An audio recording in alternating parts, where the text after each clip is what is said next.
Narayana Namaskritya Naram Sarvanarattam Devim Saraswatim Vyasam Tato Jayam. We are reading from Srimad Bhagavatam, Canto 7, Chapter 5, beginning from verse number 32. This is Prahlad speaking to his father. Usually, father gives instructions to the son. Here it is the other way around. Son is instructing the father. And of course, father cannot take instruction from the son, especially if the son is just 5-year-old kid. So naturally, father is getting very furious. Right? He has a reason. I think you ask any father, they will think, yes, he's right. How can this boy instruct the father? But knowledge is such a thing that Chanakya Pandit says that if it comes even from a younger person from low family, then one should take it. He gives the example that if gold is lying in a gutter, then you pick it up and clean it and use. You cannot say that this is from gutter, I don't take it. So in the same way he says that knowledge, even if good knowledge comes even from a person who may be low class, then it's worth having it. And of course Prahlad is his own son, well behaved, good character as we read. So in the last two verses he explained why this knowledge which he has not come from any teacher or his teacher. Because he says this knowledge cannot come from such people. Because this is not material knowledge. This is the difference between material knowledge and spiritual knowledge. Material knowledge also we learn from others, but you can also invent some things, discover. Spiritual knowledge you have to study and you have to take it from the teacher. Although in spirituality also they have all kinds of things where they say that you can know it by yourself, but that is really not spirituality according to Bhagavatam. That may be some esoteric knowledge which is not known to people, all related about chakras and this and that. It's not spiritual, these are all material. Chakras are also material. This was described in Bhagavatam in the very beginning, in the very first chapter of second canto. All the chakras were described as part of this material body. So spirituality is something beyond. Spirituality is not knowledge about matter or any combination of it, but about our relationship with God and how to realize that and how to function in that relation. That's what spirituality is. And that is the basic need. So therefore he said that Matirna Krishna Parta Swato Mitho Abhipadyeta Griha Vratanam.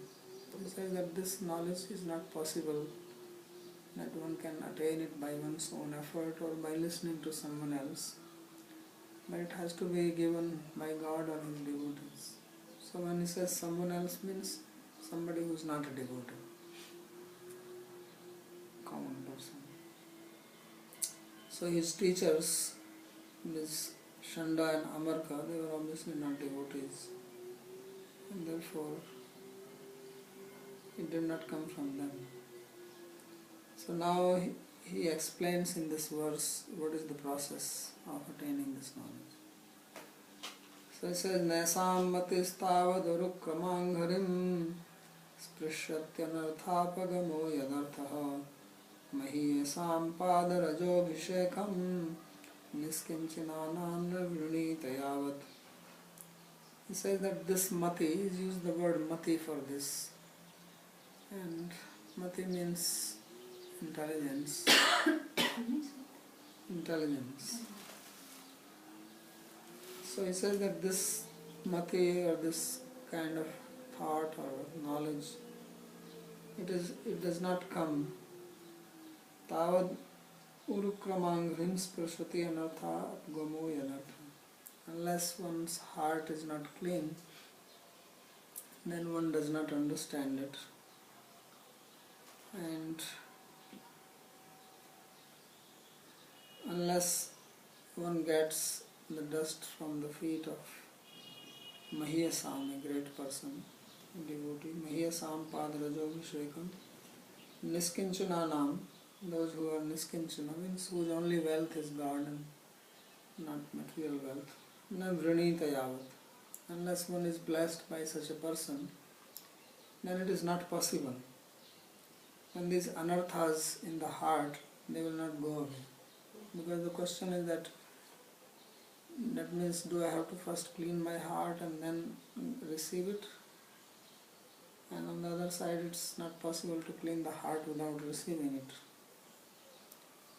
So how it has to happen? So it happens by the causeless grace of devotee or Lord Himself, because it's not possible to clean the heart by any other effort. So therefore it says, Anarthapgamo yadarthaha, and this is the real artha, the real thing to be acquired is this only. This knowledge about devotion, knowledge about God. And once you have this, then the anarthas, they are removed naturally, unwanted desires. Nanu cha yadi Vishnureva swartha rupa gatihi shastre ruchyate tada tad gurunam shastragyanam api sarvamatihi Vishnunistha eva utpadyeta ityatastesham Vishnunisthamatitva bhavadeva Vishnu Bhakti Shastriya iti anumiyate iti atyaha. So now he is giving commentary as if Hiranyakashipu is arguing with his son. He says that you are saying that this knowledge that Vishnu is actually the goal of life, this comes from the Shastra, from the scriptures. And your teachers from whom you studied, Shanda and Amarka, they have knowledge of Shastra. And they understand Shastra very well. And after studying Shastra, they did not come to this conclusion. They did not become devotees of Vishnu. So therefore, the conclusion is that devotion to Vishnu or Krishna is not coming from Shastra. See the argument. Because if they have studied Shastra, and if Shastra is teaching this, then they must know it. But since they do not know it, that means that's not what Shastra is speaking. So this is the argument which is given. So he says, Niskinchananam matkrite tyakta karmana tyakta svajana bandhava iti bhagavad vakya vishwasa. So devotees are called Niskinchana. Literally it means those who do not possess anything. So the meaning is that they do not possess anything because they understand everything is possessed by God. So in that sense they do not own anything. And secondly, it means that they perform everything for the pleasure of Krishna and they give up every other activity. So as Lord Kapila says, Matkrite Takta Karmanas Tyakta Swajana Bandhava.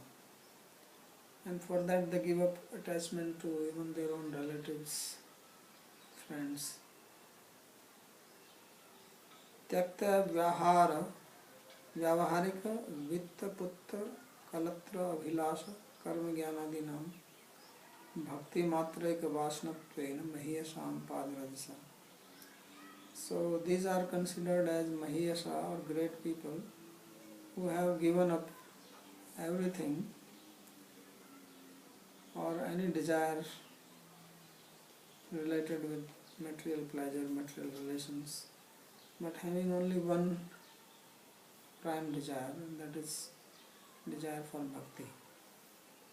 Bhakti matraika vasanatvena mahiyasham padarasa. So one has to take shelter of such people, one has to take mercy of such people, then one will understand this. Vaishnavatvena abhishekam yavanne vrinita. So padarasa, taking feet, dust from the feet of such person means to get initiated on the path of Vaishnavism. So that is the meaning of Abhishek. Abhishek literally means a shower. So yavan na vrinita tavan matir urukrama anghrim nas prishayat. So as long as one does not take this, then one will not have the mind fixed on Krishna or God. As it is stated in Swatar Upanishad, Yatha deve para bhaktir Yatha deve tatha guru tasmai te kathita hi artha prakashante mahatmana. So just as one has devotion to the Lord and also has similar devotion to the teacher, Guru, then one understands the meaning of Shastra. Then the meaning of Shastra becomes revealed to such a person. And in the Mundak Upanishad also it is said, Yameve Shabrunute Tena Labhya Tashaisha Atma Vivrunute Tanum Swam. That only a person who is blessed by Lord Himself, then he can understand. And to such a person he reveals his own form. Anarthasya sansarasya apagamo. So then one becomes free from the bondage of the material world. Otherwise it is impossible. And somehow or other, in some form or other, one will remain bound to the material world. Although the material world itself is changing all the time, but we remain bound to it. So that is because of our avidya, because of our ignorance and not taking to devotion, which is the swartha. And he said, swartha tatha angris krishinya mater artha prayojanam anusangikam eva phalam mukhyam phalam tu rukruman sparsha saeva. So he says, then the mind naturally becomes fixed, and then the mind contacts the feet of the Lord. So that is the goal of life. So now this is how he ended his talk. Basically he spoke these three very important verses. And now Hiranyakashipu, he realized that there is no hope with this boy. First time when Prahlad spoke, he was not clear about it. He thought that maybe somebody has brainwashed him. His teachers or someone from the camp of Vishnu had come and spoiled the mind of my son.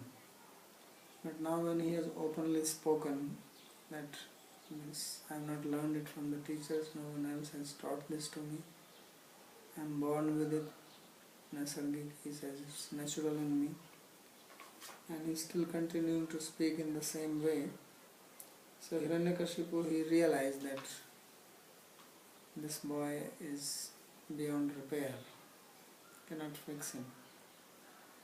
So now the only solution is to get rid of him. So that's what he will try. But he sees him as a very potential danger.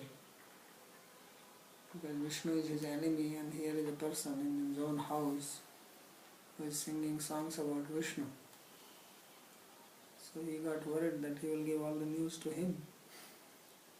Where I sleep, where I eat, where I go, and then Vishnu can come and kill me. So he will try to get rid of his son Prahlad. So this is also the teaching that how, although we may have relatives and friends and acquaintances, and we may help them and we may have attachment to them, but if these people become danger to us, then they are no more our relatives, no more our friends. Then we can even kill them or get them killed. So that means the bottom line is my own self. This is what Yagvalkya said, Navare Patyu Kamaya Pati Priyo Bhavati Pitu Atmana Kamaya. That the husband is not dear because he is object of love, but he is dear because of the self, because he is giving you something, then you are happy and there is a relationship. But if the same husband becomes the source of trouble to you or becomes a danger to your life, then you give up. So Hiranyakashipu has a son, and earlier we saw that he was bathing him in his own tears. You remember that Prahlad was sitting in his lap and he was so happy, he was smelling his head and tears were flowing from the eyes of Hiranyakashipu and making the hair of Prahlad wet. So now the same father is going to order to kill this young innocent boy. So this is called bodily attachment. So iti uktva paratam putram Hiranyakashipu rusha andhe kritatama svotsangad nirashyata mahitale. So when the son, he stopped speaking in this way, then Hiranyakashipu, he became very angry, and so angry that he was blinded by anger. He lost all sense of morality, attachment, anything.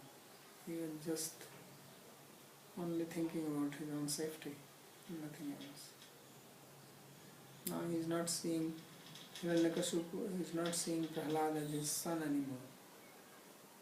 Now the son becomes an enemy, just in 1 minute. So he threw him from his lap. The boy was sitting in his lap. So he lifts him and he throws him on the floor like that. Sotsangat nirashyata mahitale. And he was sitting on a big throne because he is the king in heaven, so he must be sitting on a big seat, very high seat, and from there he throws him on the ground. Like you take a bale fruit, you eat on bale fruit, so you take it and you hit on the ground. But that's the way to eat it. So there goes Prahlad in the air. Poor fellow, can you imagine? Prahlad must be looking at his father. So what is he doing? So pitiable. And then he speaks in great anger. Aha marsharusha vishtaha kashayi bhutalochanaha vadhyatam ashrayam vadhyo nishareta narita. So he calls the demons, his servants who are narita here, and says that kill him. Vadhatam avashyam. That he must be killed definitely. Don't think twice. And he spoke in a great anger. Aha amarsha rushavishta. He was unable to tolerate the words of Prahlad. So he says, Nissareta narita. Take him away from here, in front of my eyes, and kill him. Straight. And his eyes were completely red with anger. Kasai bhuta lochana. So this is what he told the Rakshasas, his servants. Amarsha asahanam tena sahitaya rosha avishta. So he was absolutely intolerant of Prahlad, and thus he was completely blinded. So he called the Rakshasas, and Rakshasas, they loved such opportunity. This is their pleasure, killing, breaking, punishing somebody, troubling. They take great happiness in that. Tamasic people may like.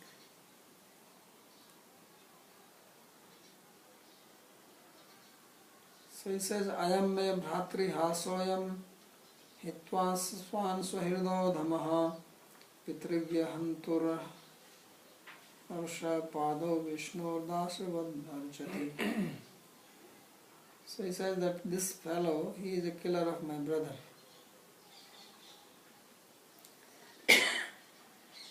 Why is that?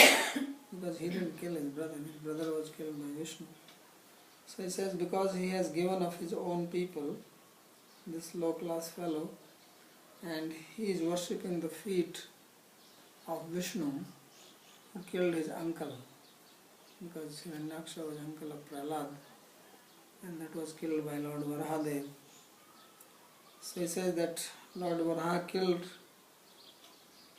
him, and this fellow is worshipping him like a servant. Dasva darshati Vishnu Padav. So therefore he is the killer. Because Vishnu is with his devotees, and he is the devotee, and a staunch devotee.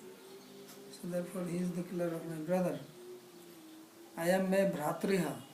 So although he is saying that he is killer of my brother, but actually he is worried about his own death. The real problem is not so much that his brother was killed and he wants to take a revenge. That may be there, but the real reason is that he is worried that this Vishnu who killed his brother is also going to kill him. Why? Because he always favors the devas, the gods. And he knows that the devas are against him, although they may be serving him now out of fear, but they are looking for an opportunity and they will get him killed. So basically he is working for his own protection, and this is one of the outcome of avidya. Avidya asmita raga dvesha abhinivesha panchaklesha. The abhinivesha means fear of death. So even this Hiranyakashipu, he was so powerful, and he had taken a boon that nobody can kill him. Right? He took that boon that I shall not be killed inside the house, outside the house, in the sky, on the ground, by any weapon, by any animal, human being, or any being created by Brahma. He took all these boons and still he is afraid. So the fear of death is so deep that usually no one can think that if this person has taken all these boons, then who can kill him? But still he is not free from the fear. So this fear will remain unless one becomes attachment to one's body, one realizes oneself as distinct from the body. Till that time fear continues. Or one becomes insane, that is a different thing. A normal person always has this fear because everybody identifies with the body and our existence is based on the existence of the body. So even Hiranyakashipu, who gave a big lecture earlier about the soul and existence of the soul separate from the body, even he is not free from the fear. And we see Prahlad, he is not afraid. So this is the contrast. Hiranyakashipu, who has all the boons against death, and who is so powerful that even Narada was singing songs to please him. Tumburu Rishi, Vishwavasu, all these big people were serving him, and all the devas were standing in front of him to do his bidding. And yet he is afraid of this little boy. What can this little boy do even if he is worshipping Vishnu for what? But actually the fear is very deep. So this is the fear which is making him angry. So fear, anger, hatred, they are all interrelated things. They are all related with the body. Because of bodily attachment, then there is fear, there is anger, there is hatred, envy, jealousy. All these things come only because of attachment to the body. So even Hiranyakashipu is not free, but little Prahlad, he is free. He is not afraid. Because he understands that he cannot be killed. Of course, even physically he was not killed, but even if Hiranyakashipu was able to kill him physically, still as Atma, as Purusha, as spiritual being, he will not be killed.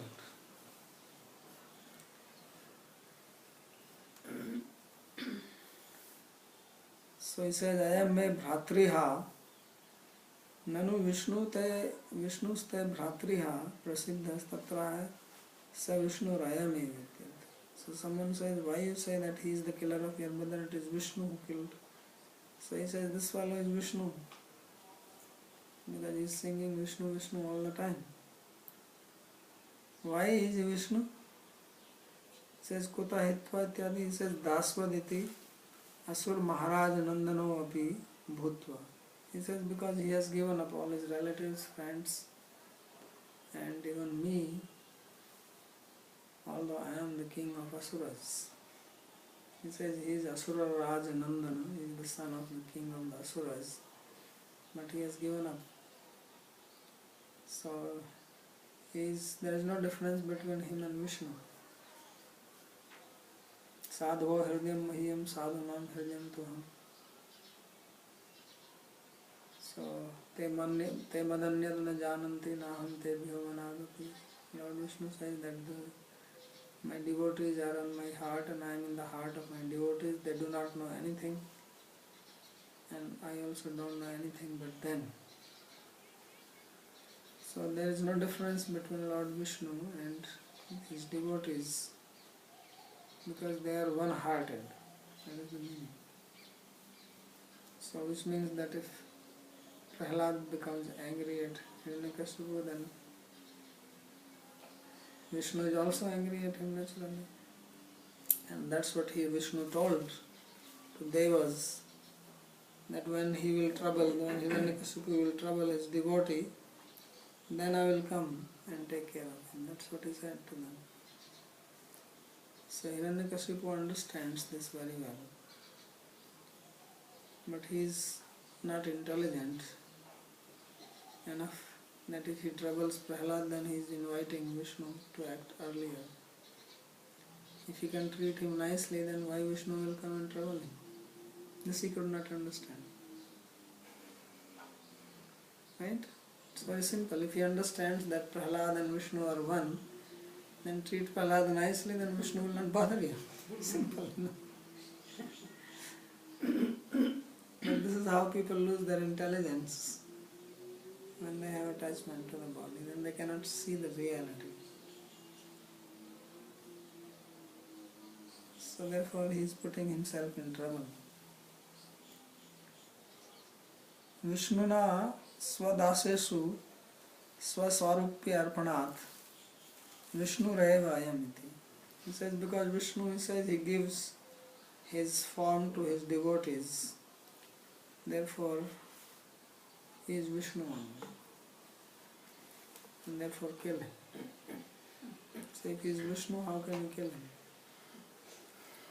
Nobody can kill Vishnu. So, but this is how materialistic people think, that they can kill God or God is dead. That is the mind of materialistic people. They cannot understand that God is beyond death. So now he is inviting, he thinks that he is going to kill Prahlad, but he is inviting his own death. Vishnurva sadva saukimnu karishyatya samanjasaha sauridam dustajam pitror hiyad pitror rahaya adya panchahayanaha. So he says that this fellow is devoted to Vishnu, so we cannot trust him anymore because we don't know what he is going to do, and then he says that actually I wonder if he will do any good to Vishnu also.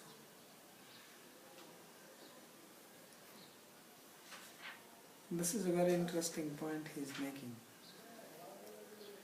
Because a person who cannot do good to his father, who has taken care of him, how can he do good to anyone else? If you cannot respect your own parents, how will you respect God whom you don't see? You see your parents, they did something good to you, they took care of you, they fed you, gave you cloth and shelter and love and affection. And if you cannot respect them, then how will you respect God? And a person who is a traitor to one can be traitor to other also. There are so many examples in the history.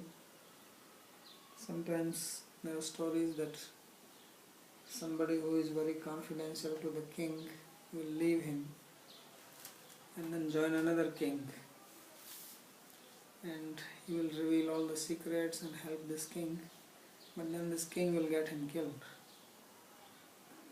because he knows that if he can do this to the other king, he can also do this to me. Why not?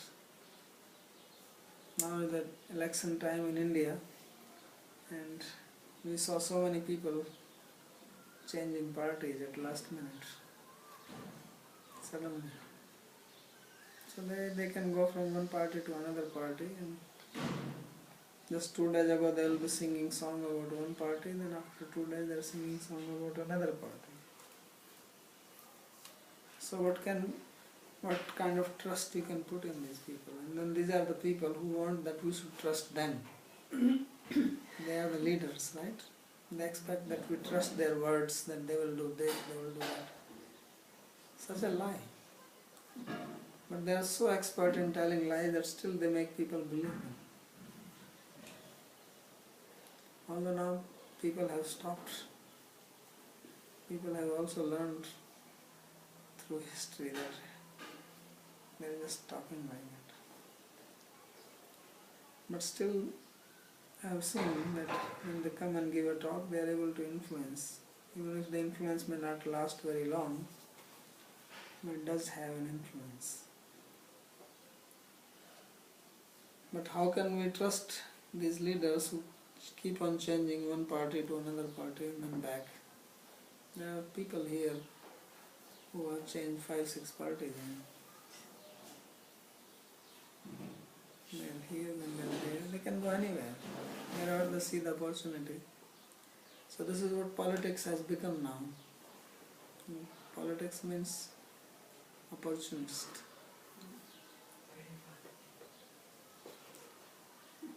So Hiranyakashipu says that I pity Vishnu that he has a devotee like Prahlad who has given up his own father. So what Vishnu can expect from such a person? So he is giving good logic. Of course, the thing is that Prahlad has not given up Hiranyakashipu. He just understands the truth and is devoted to Vishnu. He is not against Hiranyakashipu. He was not criticizing him or speaking against him. He was respecting him. He did not disrespect. The problem is that Hiranyakashipu is having a problem. He is telling his father something right. If father is wrong and the son is telling him that this is wrong, then that's not giving a father. The example of many sons not listening to their parents or disrespecting, that does not apply to Prahlad. He was very well behaved. But he knows the truth and he is trying to teach this to his own father. And this was a problem for the father to accept it from him. So therefore he says, Vishnor va sadvaso kim karishyati asmanjasa.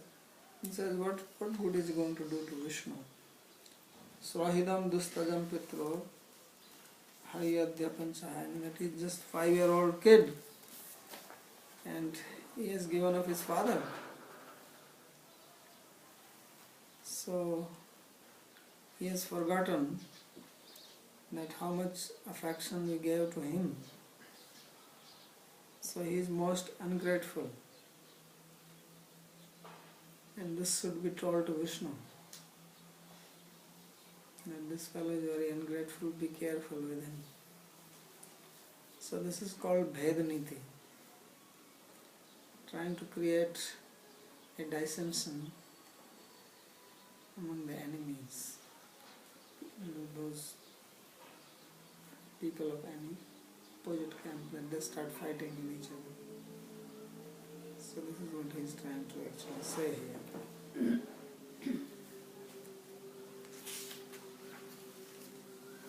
So Prahlad is called here as 5-year-old kid. So Jiva Goswami says that why is he 5-year-old? Because Hiranyakashipu, he did austerities for a long time, isn't it? He did tapasya for a very long period of time, that we read. And his wife was pregnant before he went for tapasya. Because Prahlad was born when he was doing austerity. And you will read the Devas, they kidnapped his wife, thinking that they will kill the wife because she was pregnant. They were afraid that if Hiranyakashipu is like this, then another rascal will be born to him, who will trouble us even after he is dead. So let's kill the wife. So it is Narada who protected.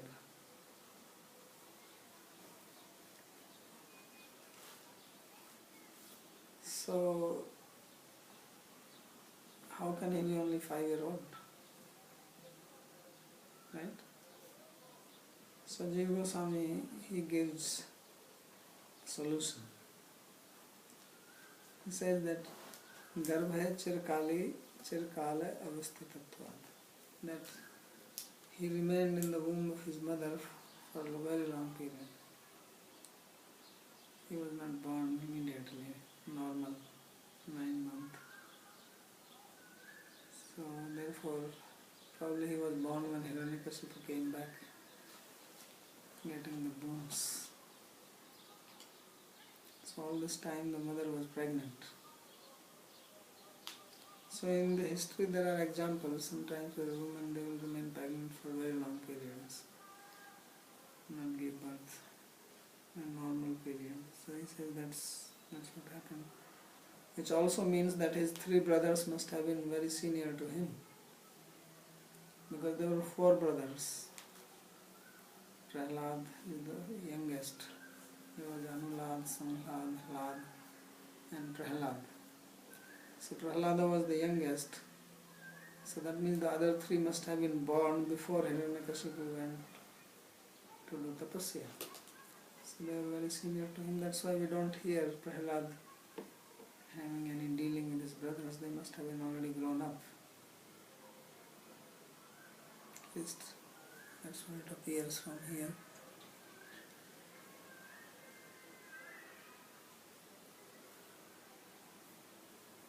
So Vishnurapi avishwasniye katham imam buddhiman bhutva katham vishwastasya adityaha Vishnu iti. So he says that it's difficult to believe in Vishnu also, because he is supposed to be intelligent, and if he is intelligent, then how can he trust this fellow, Prahlad? Because if someone is ungrateful to the parents, then he can be ungrateful to anyone else. He is not reliable. So that's why you see people these days are not very reliable, because they are not grateful even to their own parents. Paropi apatyam hatakridya aushadham swadehajopiyamaya vatsuto hitaha chindya tadangam yadautatmato atmano hitam shesam sukham jivati yadvivarjanat. So he says that even if someone is not one's own child, but he is doing good to you, then such a person is acceptable. Paropi apatyam hritkati yathaushadham. And if someone is one's own son, swadehajopi, I am avatsutohita, then he is not son because he is dangerous. And then he gives an example. He says, just like you may have a bodily limb, and if that bodily limb becomes poisoned, sometimes it happens, then it is better to get that operated and save the rest of the body. So means even if your own bodily part becomes a danger to your complete body, then the solution is that throw away that part. If you try to keep that part, then you will lose everything. So similarly, if you have a son and the son is becoming troublesome to you, then get that son away. Otherwise you are going to lose your life. So this is actually the niti of Sukracharya, which he has learned very nicely.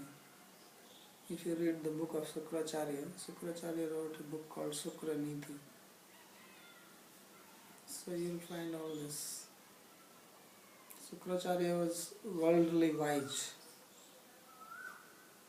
Like people in the West, they read books by Machiavelli, right? So somehow Indian people, they have not become popular. But whatever these people say, Sukracharya has already said it.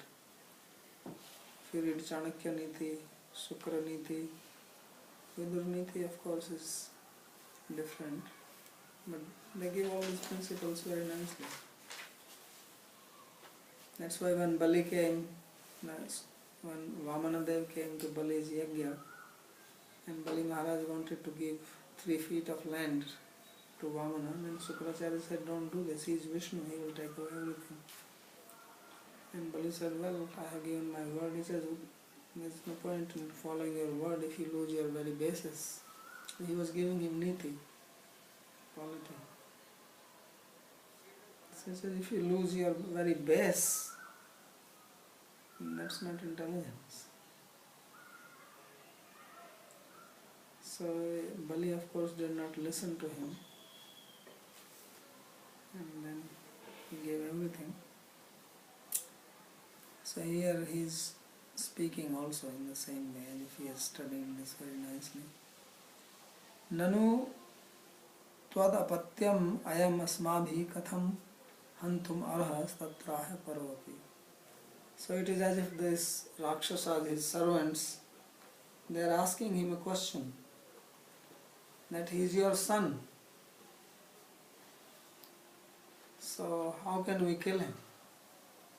You are saying kill him, but we know he is your child and you love him. Even if someone becomes angry sometimes and in angry mood says something about his own son, and if there is a servant, then servant understands that he is just angry, he will cool down. Not that immediately he brings a gun and shoots him. So therefore they are saying that how can we kill him, he is your son. So Hiranyakashipu is now giving logic for that. So that means he is not just taking decision out of anger. Although he was angry, but the decision is not just based on anger, but it has a logic behind it. When someone takes a decision in anger, that is illogical. It's just out of emotion. But Hiranyakashipu is showing that although he has taken this decision, but this decision is not just an emotional outburst, but there is niti behind it. So that's what he is saying. He says, Paropi aushadhamiva hitakrit chet parihapatyamiva. He says, even if someone is not your son, but is doing welfare to you like a good medicine, is serving you, helping you, then he is your son. On the other hand, if your own son is acting like a poison to you, then he is not your son.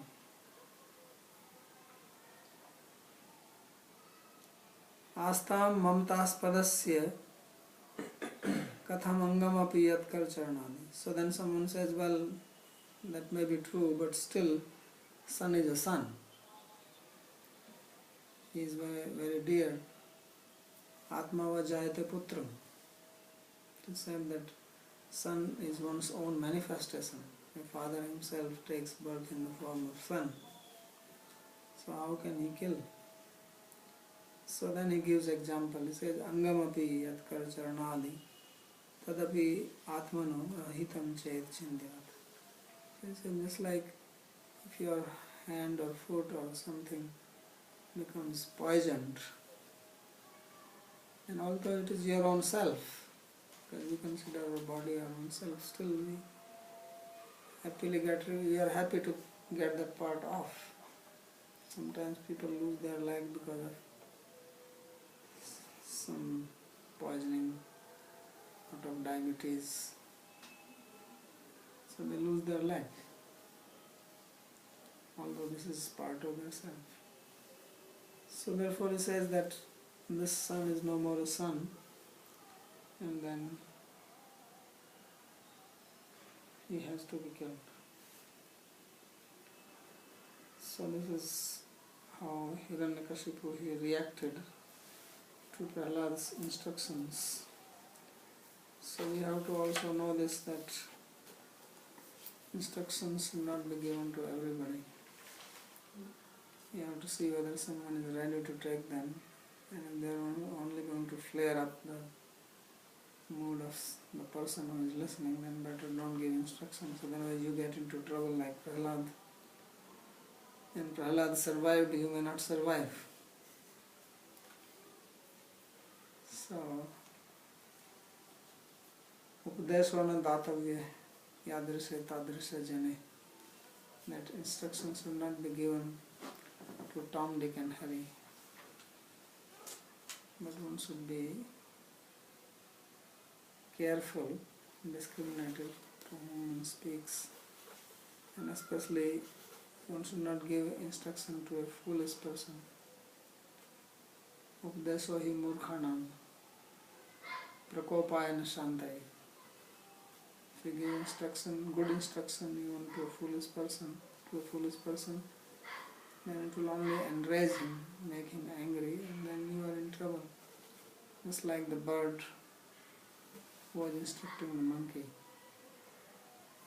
Once there was a heavy rain and wind and cold, so the bird was sitting inside her nest, And the monkey was also sitting on the tree getting wet and shivering. So the bird started speaking to the monkey. He says, look, you have a hand. Why don't you make some house to protect yourself from the rain? I don't have hands. And still I have made a nice house for myself. I'm sitting comfortable. So the monkey got so angry. As soon as the rain stopped, he came up and he uprooted the nest and broke it into pieces and threw away. He said, you want to instruct me, you stupid bird? So therefore there is no use of giving instruction to such people, because you lose your house. It takes so much effort to make. What do you get? So we should give an instruction only to people who can listen, just like you should sow the seed only in the fertile ground. If you put seed in a barren land, then not only that you will get no crop, you lose the seed also. So of course in that case you only lose seed, there is no other reaction in case of the bird. She lost her house. So this is also instruction from this story. And I'll stop if there is any question on this. Yes, about this fear of death. So fear of death everybody has when there is attachment to the body, right? You also have? To some extent, I think. Yes?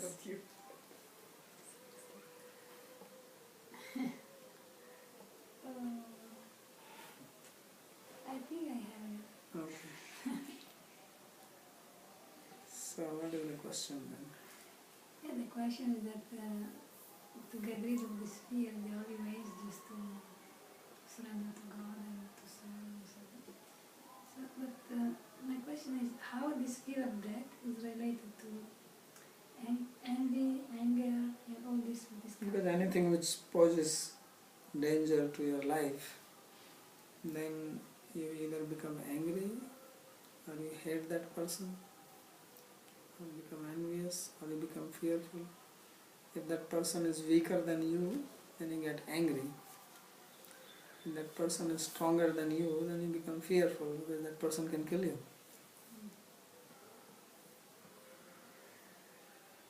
So it comes from that. When you see any danger to your very existence, then either you have fear or you have anger or you have hate.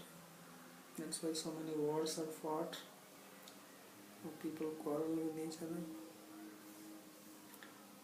Now that fear may be directly related to your life, or it may be indirectly. Suppose someone is posing a threat to your job, then you will hate that person. Because job is that which gives you money by which you survive. So it is not directly a danger to your life, but indirectly. Basically, everybody lives in this kind of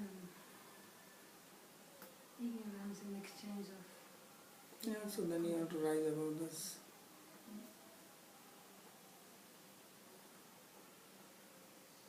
So man apmaniyo tulya tulya mitrari pakshe. You have to go beyond this. Thinking that we are soul and we cannot lose anything. Yeah, nothing. The body will be lost anyway. You have to protect your body because this is an instrument to do service. It does not mean that we are careless. If it is sick, take medicine. If there is a danger, you take protect, but you don't hate someone for that. Even if he is coming to kill, you may have to even fight and kill him, but not out of hatred.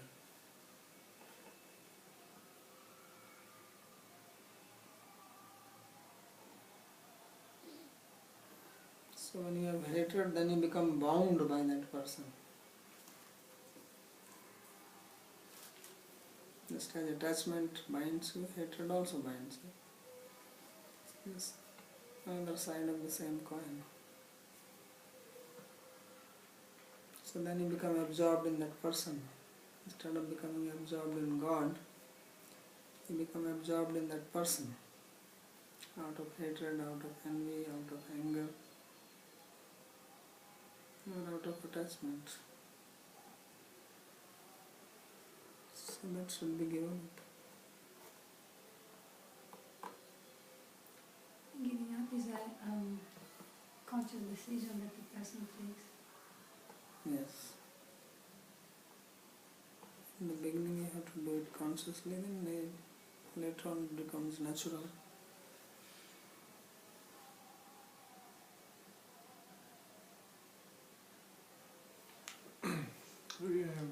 So even if, let's say, the materialistic person has no fear of death, is it possible? So sometimes Someone out of insanity it is possible, otherwise not possible. Even those people who pose like that, they are not free.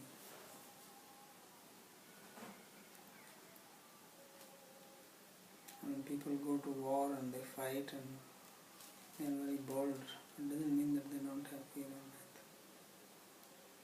They have decided for this, to do something like that.